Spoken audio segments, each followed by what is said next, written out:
এক সাহাবী আসলেন, বললেন, ইয়া রাসূলুল্লাহ, আমার একজন প্রতিবেশী আছে, তার খেজুর গাছটা এমনভাবে বেঁকে আমার ঘরের ভেতর ঢুকে পড়েছে, তার কয়েকটা ডালপালা আমার ঘরে, সেগুলোতে ফল ধরে, আর সেগুলো যখন ছিঁড়ে নিচে পড়ে আমার বাচ্চারা সেগুলো তুলে নেয়। আমরা গরিব মানুষ। সে প্রতিবেশী দৌড়ে আসে আর বাচ্চাদের মুখ থেকে খেজুর কেড়ে নেয়। আপনি তাকে বলুন যেন বাচ্চাদের উপর এত অত্যাচার না করে। রাসূল সাল্লাল্লাহু আলাইহি ওয়াসাল্লাম তাকে ডাকলেন। সে ছিল একজন মুনাফিক। আপনি তাকে বললেন, একটা চুক্তি করবে? সে বলল, জি, কি? বললেন, এই খেজুর গাছটা আমাকে দিয়ে দাও, এর বদলে আমি তোমাকে জান্নাতে খেজুর গাছ নিয়ে দেব। সে বলল, ইয়া রাসূলুল্লাহ, এটা আসলে আমার বাচ্চাদের খুব পছন্দের, অন্য কোনো খেজুর গাছ হলে আমি দিয়ে দিতাম, এটার ব্যাপারে আমি অপারগ। সে তো ছিল মুনাফিক। সে উঠে চলে গেল। একজন সাহাবী সেখানে বসেছিলেন। তিনি বললেন, ইয়া রাসূলুল্লাহ, আমি যদি ওই খেজুর গাছটা তার কাছ থেকে নিয়ে আপনাকে দেই, তাহলে কি আমাকে জান্নাতে খেজুর গাছ দেবেন? তার নাম ছিল আবু দাহদাহ রাদিয়াল্লাহু আনহু। নবী সাল্লাল্লাহু আলাইহি ওয়াসাল্লাম বললেন, হ্যাঁ, তুমি আমাকে এনে দাও, আমি তোমাকে জান্নাতে নিয়ে দেব। তিনি সেই মুনাফিকের পেছনে পেছনে গেলেন। বললেন, ও ভাই, কত টাকায় বেচবে? সে বলল, যাও যাও, আমি আল্লাহর নবীকেই দিইনি, তোমাকে কিভাবে দেব?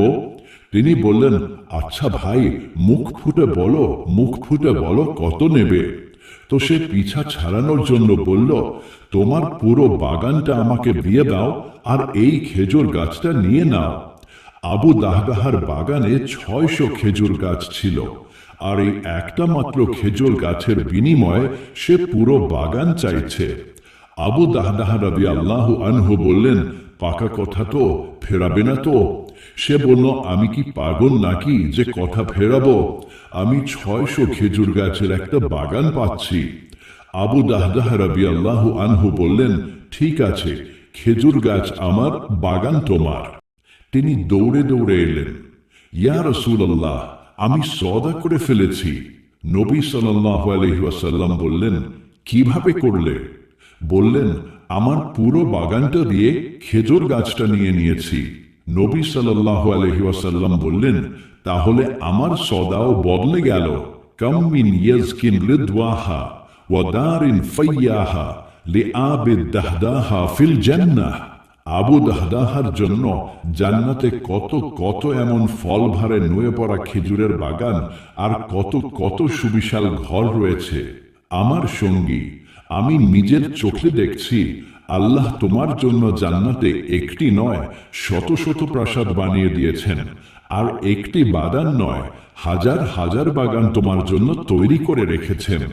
এটাই হলো ঈমানের পরিচয়, এটাই হলো ভালোবাসার পরিচয়, আমার নবীর প্রতি ভালোবাসা।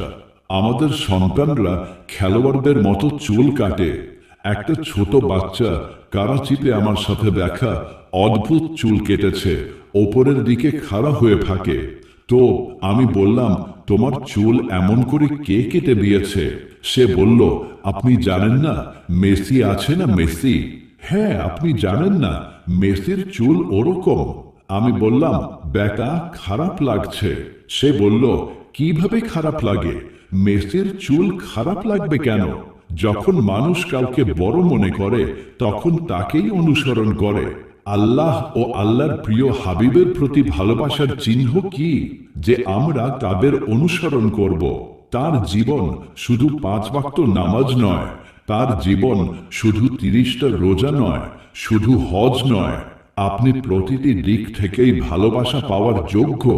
আপনার রূপ সৌন্দর্য, প্রথম যে জিনিসটা আকর্ষণ করে তা হলো চেহারা, আকৃতি, সেই দৃশ্য যাতে মানুষ হারিয়ে যায়। আমার একবার নারামে পাকিস্তানের একটি মনোরম স্থান বয়ান হচ্ছিল, তো আয়োজকরা বাইরে বয়ানের ব্যবস্থা করল। সামনে এত সুন্দর দৃশ্য ছিল যে আমি বলতে বলতে ওদিকে তাকালে আমার বিষয়বস্তু ভুলে যেতাম যে আমি কি বলছিলাম। এ তো দুনিয়ার সৌন্দর্য। আল্লাহ আমার নবীকে কেমন বানিয়েছিলেন? এক বেদুইন মহিলা, নিরক্ষর মহিলা, উম্মে মাবাদ আল খুজাইয়া, তিনি আমার নবীর দৈহিক আকৃতির বর্ণনা দেন। আমি আপনাদের অনুবাদ করে শোনাব, কিন্তু আপনারা শব্দের ছন্দ এবং শব্দের সঙ্গীতটা অনুভব করবেন। সেই বেদুইন মহিলা বলেন, রাআইতু রাজুলান জাহিরাল ওয়াদা আবলাজাল ওয়াজহি হাসানাল খলক লাম তাইবুহু সুজলা। পেটের স্থূলতা তাকে কাইবযুক্ত করেনি। ওয়ালাম তুজরিবিহি সাওলা, মাথার ক্ষুদ্রতা তাকে তুচ্ছ করেনি। ওয়াসিমুন কাসিমুন, তিনি ছিলেন সুদর্শন ও সুশ্রী। দা আজুন ফি আইনাইহি, তার চোখে ছিল গভীর কালোমণি। ওয়াতফুন ফি আশফারিহি, চোখের পাপড়ি ছিল দীর্ঘ ও ঘন। সাআলুন ফি সাউতিহি, কণ্ঠস্বরে ছিল মাধুর্য। কাসাসাতুন ফি লিহিয়াতিহি, দাড়ি ছিল ঘন, তার ঘাড় ছিল উজ্জ্বল ও দীর্ঘ। ওয়াসিমুন কাসিমুন, আকহালু, সুরমা না লাগানো সত্ত্বেও চোখ সুরমা লাগানো মনে হতো। আহওয়ারু, চোখের সাদা অংশ ছিল ধবধবে সাদা, আর কালো অংশ ছিল গভীর কালো। আজাজ্জু, ভ্রু ছিল চিকন ও সংযুক্ত। আকরানু, দুটি ভ্রু সংযুক্ত ছিল। বুঝতে পারছেন শব্দের ছন্দ? কি যে ছন্দ! এবার অনুবাদ শুনুন। তিনি উম্মে মাবাদ বলছেন তার স্বামীকে, আবু মাবাদ, একজন লোক এসেছিলেন। আমার এমন মনে হচ্ছিল যেন 14 তারিখের চাঁদ কাপড় পরে জমিনে নেমে এসেছে। সুবহানাল্লাহ! কি বলবো, অত্যন্ত সুন্দর, অত্যন্ত কমনীয় ও সুদর্শন। পেট এমন বের হওয়া ছিল না যে দেখতে অসুন্দর লাগে। আজকালকার মতো পেট বের হলে তো মানুষ ডান দিকে কাত হয়, পেট বাম দিকে হেলে গেলে পেট ডান দিকে, আপনি বাম দিকে। আরে ভাই, বুঝে শুনে খাওয়া দাওয়া করুন। আমরা শুধু খেতে আসিনি, জীবন যাপন করতে এসেছি। রমজানে কি যে ধ্বংসযজ্ঞ চালান আপনারা! সমুচা, পাকোড়া, মাছ, মুরগি, তারপর আবার 7 আপ। সাল্লাহ, হজম হয়ে গেছে। তখন তো গ্যাস হয়, গ্যাস বের হলে ঢেকুর আসে, তখন বলে আহ যাক, হজম হয়ে গেছে। ওটা হজম হয় না, ওটা সর্বনাশ হয়। তো মহিলা বললেন, তিনি এত সুন্দর ছিলেন যে মাথা থেকে পা পর্যন্ত সৌন্দর্য ছিল তার দাস, রূপ ছিল তার দাসী। আমি যেদিক থেকেই দেখতাম কেবল সৌন্দর্য আর সৌন্দর্যই নজরে আসত। আর যখন আমি তার চেহারার দিকে তাকাতাম, আমার চোখ তৃপ্ত হতো না। আমার মন চাইতো আমি দেখতেই থাকি, দেখতেই থাকি, দেখতেই থাকি। আমার মন ভরত না। কেমন? ওয়াসিম, ওয়াসিম তাকেই বলে যাকে দেখে মন ভরে না। কাসিম, যেদিক থেকেই দেখো নিখুঁত সুন্দর, তাকে বলে কাসিম। তার চোখগুলো ছিল টানা টানা সুন্দর। আহওয়ারু, আদআজ, আশকাল, আনজাল, আবরাজ, আহদাব, এই সবগুলো আমার নবীর চোখের প্রশংসা। এই 5-6টা শব্দের একটাই অর্থ হলো, আল্লাহ এই বিশ্ব চরাচরে এত সুন্দর চোখ আর কারো বানাননি। সৌন্দর্য ও কমনীয়তা ছিল তার চোখে, আর চোখের পাপড়িগুলো ছিল বেশ দীর্ঘ। এই যে মহিলারা এখানে নকল পাপড়ি লাগায় লম্বা করার জন্য, আমার নবীর পাপড়িগুলো প্রাকৃতিকভাবেই সৌন্দর্য বর্ধনের জন্য দীর্ঘ ছিল। দাড়ি ছিল অত্যন্ত সুন্দর। ভাষায় কণ্ঠস্বরে ছিল জাদু, কণ্ঠস্বরে ছিল আকর্ষণ, কণ্ঠস্বরে এমন একটা টান ছিল যা হৃদয় কেড়ে নিত। ঘাড় ছিল সুউচ্চ, মাথা থেকে পা পর্যন্ত ছিল সৌন্দর্য আর কমনীয়তা। যখন তিনি কথা বলতেন চারপাশে নূর ছেয়ে যেত। যখন তিনি চুপ থাকতেন তখন গাম্ভীর্য ছেয়ে যেত। আর বুক ও পেট ছিল সমান, বুক ও পেট সমান। সুঠাম ঋজু দেহ, একদম সোজা আকর্ষণীয় গড়ন। বক্ষ প্রদেশ ছিল প্রশস্ত, অর্থাৎ বুক ছিল চওড়া। বাহুগুলো ছিল দীর্ঘ, হাত প্রশস্ত ছিল, হাতের তালু ছিল চওড়া। চওড়া হাতের তালু উদারতার লক্ষণ। মাসিহুল কদামাইন, পা দুটি এত মসৃণ ছিল, মনে হতো যেন তেল মাখানো, পানি ঢাললে গড়িয়ে পড়ে যেত। আর তিনি যখন হাঁটতেন কিছুটা কাঁধ ঝুঁকিয়ে হাঁটতেন। এখানে 4 জন মানুষ সালাম করলেই আমাদের কাঁধ শক্ত হয়ে যায়, অহংকারে ফুলে ওঠে। আর আমার নবীকে ফেরেশতারা সালাম করছেন, অথচ তিনি এভাবে বিনয়ের সাথে হাঁটতেন, এমন ভাবে হাঁটতেন কিছুটা কাঁধ ঝুঁকিয়ে হাঁটতেন। তিনি কখনো গর্ব ভরে হাঁটতেন না। যিনি দেখতে এত সুন্দর, তাকে কেন ভালোবাসা হবে না? বংশ যদি উঁচু হয়, মানুষ তার কদর ও সম্মান করে। আমার নবীর বংশ কেমন? আমার নবী সাল্লাল্লাহু আলাইহি ওয়াসাল্লাম বলেছেন, আল্লাহ আদম আলাইহিস সালামের সমস্ত সন্তান থেকে আরবদের বেছে নিয়েছেন। আরবদের সমস্ত সন্তান থেকে মুদার গোত্রকে বেছে নিয়েছেন। মুদারের সমস্ত সন্তান থেকে কুরাইশদের বেছে নিয়েছেন। কুরাইশদের সমস্ত সন্তান থেকে হাসিমকে বেছে নিয়েছেন। আর হাসিমের সমস্ত সন্তান আমাকে বেছে নিয়েছেন। আমি সর্বশ্রেষ্ঠ বংশের সর্বশ্রেষ্ঠ মর্যাদার অধিকারী। আমার আল্লাহ আমার 10টি নাম রেখেছেন। আমি মুহাম্মদ, আমি আহমদ, আমি মাহি, আমি হাশের, আমি আকেব, আমি ফাতেহ, আমি আবুল কাসেম, আমি তহা, আমি ইয়াসিন। এই যে মায়েরা বসে আছেন, তাদের জিজ্ঞেস করুন। আমি একটা উদাহরণ দিই। ভালোবাসা এমনই হয়, তাই না? কোলে ছোট বাচ্চা, মায়েরা বলে আমার চাঁদ, আমার সোনা। বাচ্চাটা হয়তো বোতামের মতো ছোট্ট, এই এতটুকু।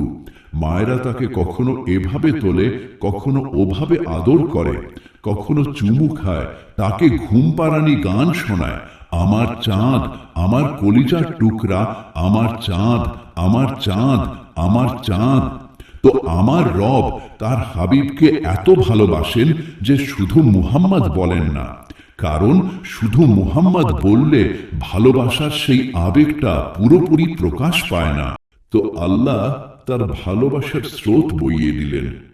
আমার মুহাম্মদ, আমার আহমদ, আমার মাহি, আমার হাসির, আমার আকিব, আমার ফাতেহ, আমার কাসেম, আমার আবুল কাসেম, আমার তহা, আমার ইয়াসিন।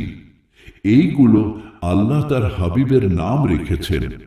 আর তারপর কোরআনে যান, শাহিদ সাক্ষী, মুবাশশির সুসংবাদদাতা, নজির সতর্ককারী, দাই ইলাল্লাহ আল্লাহর দিকে আহ্বানকারী, সিরাজুম মুনির উজ্জ্বল প্রদীপ, রউফ দয়াদ্র, রহিম পরম দয়ালু, আজিজ পরাক্রমশালী, হারিস কল্যাণকামী, মুজাম্মিল বস্ত্রাচ্ছাদনকারী, মুদ্দাসির চাদরাবৃত। এগুলো আল্লাহর দেয়া নাম। আল্লাহ পুরো কোরআনে সকল নবীদের নাম ধরে ডেকেছেন। ইয়া ঈসা, ইয়া মুসা, ইয়া ইয়াহইয়া, ইয়া ইব্রাহিম, ইয়া নূহ, নাম ধরে ডেকেছেন। কিন্তু রব তার হাবিবকে একবারও ইয়া মুহাম্মদ বলেননি, বরং উপাধি ধরে ডেকেছেন। ইয়া আইয়ুহান নবী, হে নবী। ইয়া আইয়ুহার রাসূল, হে রাসূল। ইয়া আইয়ুহাল মুজাম্মিল, হে বস্ত্রাচ্ছাদনকারী। ইয়া আইয়ুহাল মুদ্দাসসির, হে চাদরাবৃত। আমার রব তার হাবিবকে সকল বংশের মধ্যে সর্বশ্রেষ্ঠ বংশধর বানিয়েছেন। রবের এই মনোনীত বংশকে আদম পর্যন্ত পৌঁছিয়েছেন।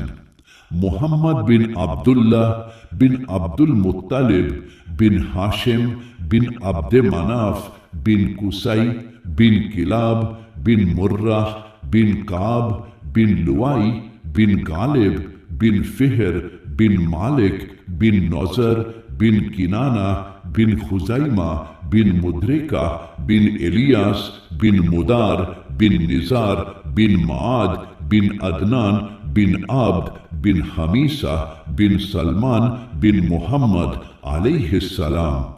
قال الله في شأنه যদি নিজের নবীর সাথে ভালোবাসা না করি তবে কার সাথে ভালোবাসা করব? কে বিশ্বস্ত? কেয়ামতের দৃশ্য হবে, আমি আমার বেগমকে বলবো, আমি তোমাকে চিনি না। আমার রবের কসম, ইয়াউমা ইয়াফিরুল মারউ মিন আখিহি ওয়া উম্মিহি ওয়া আবিহি ওয়া সাহিবাতিহি ওয়া বানিহি ইয়াওয়াদ্দুল মুজরিমু লাউ ইয়াফতাদি মিন আযাবি ইয়াউমিইযিন বিবানিহি ওয়া সাহিবাতিহি ওয়া আখিহি ওয়া ফাসিলাতিহি আল্লাতী তুওয়িহি ওয়া মান ফিল আরদি জামিআ সুম্মা ইউনজিহি কাল্লা। কিয়ামতের দিন আমি বলবো, সাফিয়া, আমি তোমাকে চিনি না।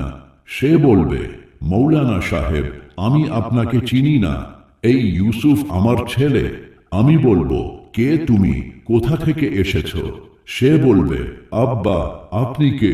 কোথা থেকে এসেছেন? ভাই ভাইকে চিনবে না। মা আর সন্তানের কত গভীর সম্পর্ক হয়। মা বলবে, আমি তোকে জন্মই দিইনি। আর যখন জাহান্নাম একটা চিৎকার দেবে, তখন সমস্ত মানুষ, ফেরেশতা আর নবীরা এমন ভাবে পড়ে যাবে, আর সবাই নাফসি নাফসি, আমার প্রাণ বাঁচাও, আমার প্রাণ বাঁচাও। আদম আলাইহিস সালাম, নাফসি নাফসি, নাফসি নাফসি। ইব্রাহিম আলাইহিস সালাম, নাফসি নাফসি। ইসমাইল, ইসহাক, ইয়াকুব, ইউসুফ, ইউনুস, ঈসা, মূসা, ইউশা, লূত, শুআয়ব, সালেহ, হুদ, সমস্ত নবীরা নাফসি নাফসি, নাফসি নাফসি, আমার প্রাণ বাঁচাও। একদিক থেকে একটি আওয়াজ আসবে, একটি আওয়াজ আসবে, উম্মাতি উম্মাতি, আমার উম্মাত, আমার উম্মাত। ইয়া রাসূলুল্লাহ, আমরা আপনার ওপর কুরবান। ছেলে খোঁজ নিচ্ছে না, ইব্রাহিম আলাইহিস সালাম খোঁজ নিচ্ছেন না। তিনি বলছেন, ইয়া রাব, উম্মাতি উম্মাতি, ইয়া রাব, উম্মাতি উম্মাতি, ইয়া আল্লাহ, আমার উম্মাত, ইয়া আল্লাহ, আমার উম্মাত। তখন দৃষ্টিগুলো খুঁজে বের করবে, এই আওয়াজ কোথা থেকে আসছে, এই কে বলছে। সবার থেকে আলাদা কে এই ব্যক্তি যিনি উম্মাতি উম্মাতি বলছেন। যখন দৃষ্টিগুলো আওয়াজের দিকে চলতে চলতে চলতে পৌঁছাবে, তখন সেখানে আমার, আপনার নবী সাল্লাল্লাহু আলাইহি ওয়াসাল্লাম আঁচল পেতে দাঁড়িয়ে বলছেন, ইয়া আল্লাহ, আমার উম্মত, ইয়া আল্লাহ, আমার উম্মত। কোন উম্মত? যারা সারা জীবন মদ বিক্রি করেছে, জুয়া খেলেছে, জেনা করেছে, সুদ খেয়েছে, মিথ্যা বলেছে, চুরি করেছে, ডাকাতি করেছে।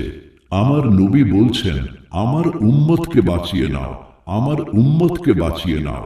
তাহলে তার সাথে ভালো না বাসলে আর কার সাথে বাসবে? মৃত্যুতে সম্পর্ক টুটে যায়। আমার নবী সেদিনও নিজের সম্পর্ককে ভাঙেননি। ইব্রাহিমের মতো ব্যক্তিত্ব বলবেন, শোনো হে আল্লাহ, তোমার আমার বন্ধুত্বের দোহাই, আমাকে বাঁচিয়ে নাও। তোমার আমার বন্ধুত্বের দোহাই, আমাকে বাঁচিয়ে নাও। ঈসা আলাইহিস সালাম বলবেন, হে আল্লাহ, আমি আমার মা মারিয়ামের জন্য কোনো আরজি জানাবো না। মারিয়াম জানে আর তুমি জানো। আমার চিন্তা শুধু আমার জন্য। 5 জন বড় রাসূল আছেন, নূহ, ইব্রাহিম, মূসা, ঈসা, মুহাম্মদ সাল্লাল্লাহু আলাইহি ওয়াসাল্লাম আলাইহিমুস সালাওয়াত ওয়াত তাসলিমাত। ঈসা আলাইহিস সালাম বলবেন, হে আল্লাহ, আমি আমার মা মারিয়ামের জন্য কোনো আরজি জানাবো না। আমার প্রাণ বাঁচাও। আর আমার নবী সাল্লাল্লাহু আলাইহি ওয়াসাল্লাম বলবেন, হে আল্লাহ, আমার উম্মতকে বাঁচাও। কোন উম্মত? যারা সারা জীবন তার সাথে ঠাট্টা মজা করেছে। আমার নবী তাদেরকে বলেন না, দূর হয়ে যাও, আমার চোখের সামনে থেকে দূর হয়ে যাও। তোমরা আমার বংশধরকে হত্যা করেছ, তোমরা আমার পরিবারকে উজাড় করে দিয়েছ। আমাদের সবাইকে উদ্ধার করতে গিয়ে তিনি এভাবে বলেন না যে, হে আল্লাহ, আমার উম্মতের নেককারদের বাঁচাও, আমার উম্মতের মুত্তাকিদের, আমার উম্মতের রাবেয়া বাসরি, জুনাইদ বাগদাদীদের বাঁচাও। না, তিনি বলেন, হে আল্লাহ, সমস্ত উম্মতকে আমার আঁচলে দিয়ে দাও, সমস্ত উম্মতকে আমার আঁচলে দিয়ে দাও। এখানে আল্লাহ বলবেন, মাফ চাইছি, আমি আবেগপ্রবণ হয়ে পড়েছি। আমার ভাই বোনেরা, আমার সন্তানেরা সামান্য জীবন পেয়েছি, নিজের হাবিবের জীবনকে আপন করে নাও। আমি কিছু কিছু ইশারা করে বলে দিচ্ছি, যখন আপনি সন্তান, যখন আপনি ছেলে মেয়ে, তখন আপনি বলছেন, হায় আমার মা বাবা যদি বেঁচে থাকতেন আমি তাদের খেদমত করতাম। তারপর নবী সাল্লাল্লাহু আলাইহি ওয়াসাল্লাম বলেছেন, আর কেউ না হোক আমার মা যদি থাকতেন, কারণ মাকে তো দেখেছি, বাবাকে দেখেনি। তাই তিনি বলেছেন, হায় আমার মা যদি বেঁচে থাকতেন আর আমি এশার নামাজের জন্য মুসাল্লায় দাঁড়িয়ে আলহামদুলিল্লাহি রব্বিল আলামিন পড়ছি, আর ওদিক থেকে আমার মা আমাকে ডাকতেন মুহাম্মদ, তখন আমি নামাজ ভেঙে বলতাম, জি আম্মাজান আমি আসছি, নামাজ পরে পড়ে নেব। নিজের পিতা মাতার ইজ্জত করো। বার্ধক্য বড় ভয়ঙ্কর, সন্তানরা ছেড়ে চলে যায় আর মা বাবা টয়লেটে যেতেও অক্ষম হয়ে পড়েন। নিজের মায়ের দোয়া নাও, নিজের বাবার দোয়া নাও। আমার নবী সাল্লাল্লাহু আলাইহি ওয়াসাল্লাম বলেছেন, ওহে উমর, আমার পরে এক ব্যক্তি আসবে, তার নাম হবে ওয়াইস, আর সে কারান গোত্রের শাখা থেকে হবে, তার দ্বারা দোয়া করিয়ে নিও। আলী তুমিও, উমর তুমিও। তারা বললেন, ইয়া রাসূলুল্লাহ, কি জন্য? নবী সাল্লাল্লাহু আলাইহি ওয়াসাল্লাম বললেন, কারণ সে তার মায়ের এমন খেদমত করেছে যে যখন সে হাত তোলে দোয়ার জন্য, আল্লাহ তার হাত খালি ফেরান না। হযরত ওমর রাদিয়াল্লাহু আনহু হজের মৌসুমে সমস্ত হাজীদের দাঁড় করালেন, বললেন, ভাইরা ইয়ামেনবাসীরা দাঁড়িয়ে থাকো, বাকিরা বসে যাও। তো তারা বসে গেল। তারপর বললেন, ইয়ামেনবাসীরা বসে যাও, কারান গোত্রের লোকেরা দাঁড়িয়ে থাকো। তখন এক ব্যক্তি দাঁড়িয়ে রইল। ওমর রাদিয়াল্লাহু আনহু বললেন, তুমি কি কারানি? সে বলল, জি হ্যাঁ। ওয়াইসকে চেনো? জি, আমার ভাইয়ের ছেলে, কিন্তু একটু পাগলাটে ধরনের। আপনি কেন জিজ্ঞাসা করছেন? তখন ওমর রাদিয়াল্লাহু আনহু বললেন, সে নয়, তুমি পাগল, সে কোথায়? লোকটি বলল, সে তো উট চড়াতে গেছে ওই দিকে, আরাফাতের দিকে। তখন আপনি ওমর রাদিয়াল্লাহু আনহু হযরত আলীকে সাথে নিলেন আর সাওয়ারিতে চড়ে দ্রুত গেলেন। দেখলেন ওয়াইস কারানি একটি বাবলা গাছের নিচে নামাজ পড়ছেন আর উটগুলো চড়ছে। তো যখন উনি দেখলেন যে দুজন লোক এসে বসে গেছে, তখন উনি নামাজটা সংক্ষিপ্ত করে দিলেন। তো হযরত ওমর রাদিয়াল্লাহু আনহু জিজ্ঞাসা করলেন, কে ভাই তুমি? বলল, জি আমি একজন মজুর। জিজ্ঞাসা করলেন, তোমার নাম কি? বলল, জি আল্লাহর বান্দা। বললেন, আরে ভাই, তোমার মা তোমার কি নাম রেখেছেন? সে তো হযরত ওমর রাদিয়াল্লাহু আনহুকেও দেখেনি আর হযরত আলীকেও না। সে বলতে লাগলো, ভাই আপনারা কারা, আমার ইন্টারভিউ নিচ্ছেন? এটা তো আমি আমার নিজের ভাষায় বলছি। তো হযরত আলী রাদিয়াল্লাহু আনহু বললেন যে, ভাই ইনি হলেন আমিরুল মুমিনিন ওমর ইবনুল খাত্তাব, আর আমি আলী ইবনে আবি তালেব। তখন সে এমন ভাবে কাঁপতে লাগলো, বলল, আমি মাফ চাইছি, আমি প্রথমবার, আমি আপনাদের দেখিনি, বলুন। হযরত ওমর রাদিয়াল্লাহু আনহু বললেন, হাত তুলে আমাদের জন্য দোয়া করো। তো সে কাঁদতে লাগলো, বলল, আপনারা নবীর সাহাবী আর আমি একজন সামান্য মিসকিন, আমি দোয়া করব? আমার কি সেই যোগ্যতা আছে যে আমি দোয়া করব? আমাদের নবী সাল্লাল্লাহু আলাইহি ওয়াসাল্লাম বলেছিলেন, ওয়াইস এলে দোয়া করিয়ে নিও। উমর রাদিয়াল্লাহু আনহু এবং আলী রাদিয়াল্লাহু আনহুর মতো ব্যক্তিত্বদের দোয়া করিয়ে নেওয়া বলা হয়েছে। এর পিছনে তাহাজ্জুদ আছে? না। জিহাদ আছে? না। জ্ঞান আছে? না। নামাজ আছে? না। রোজা আছে? না। যাকাত আছে? না। দান আছে? না। কি আছে? মায়ের খেদমত, মায়ের খেদমত, মায়ের খেদমত। আমার নবী সাল্লাল্লাহু আলাইহি ওয়াসাল্লাম বলেছেন, লোকেরা জান্নাতে যাবে, ওয়াইসও যাবে। যখন সে গেটে পৌঁছাবে তখন আল্লাহ বলবেন, ওয়াইসকে পেছনে সরিয়ে দাও, বাকিরা ভেতরে যাও। তো ওয়াইস ভয় পেয়ে যাবে যে, ইয়া আল্লাহ, জান্নাতের দরজায় আমাকে পেছনে সরিয়ে দেওয়া হলো। তখন আল্লাহ বলবেন, পেছনে তাকাও। ওয়াইস পেছনে ঘুরে দেখবে সেখানে এক দল লোক থাকবে যারা জাহান্নামের দিকে যাচ্ছে, ঈমানদার কিন্তু গুনাহগার মুসলমান। তখন আমার আল্লাহ বলবেন, ওয়াইস তোমার আঙুল ঘোরাতে থাকো, যার যার ওপর তোমার আঙুল পড়বে তোমার ওসিলায় সবাইকে আমি জান্নাতে দাখিল করব। এই হলো মা। শুধু ডলারই সবকিছু নয়, এই হলো মা। আমার নবী সাল্লাল্লাহু আলাইহি ওয়াসাল্লাম বলেছেন, তোমার পিতা তোমার জান্নাতের সবচেয়ে বড় দরজা। যদি তুমি পিতাকে অসন্তুষ্ট করে মৃত্যুবরণ করো তবে তোমার জন্য জান্নাতের দরজা খুলবে না। এই হলো পিতার মর্যাদা। রাসূল সাল্লাল্লাহু আলাইহি ওয়াসাল্লাম 11টি বিবাহ করেছিলেন। কেন করেছিলেন? হাদিস শুনুন, মা তাজাওয়াজতু ওয়া মা জাওয়াজতু ইল্লা বিওয়াহয়িম মিনাস সামা নাযালা বিহি জিবরিল। অর্থাৎ আমি নিজে বিবাহ করিনি বা কাউকে বিবাহ দেইনি, আল্লাহর পক্ষ থেকে জিবরিলের মাধ্যমে আসমানি ওহী ব্যতীত। তিনি বললেন, আমার সাহাবীরা শুনো, আল্লাহর কসম আমি কোনো বিবাহ নিজের ইচ্ছায় করিনি। আমার আল্লাহ যেখানে বলেছেন করতে আমি সেখানেই করেছি। আমি আমার কন্যাকেও সেখানেই দিয়েছি যেখানে আমার আল্লাহ বলেছেন। তো এতগুলো বিবাহ কেন করেছিলেন? আমাদেরকে ঘরের জীবন বোঝানোর জন্য।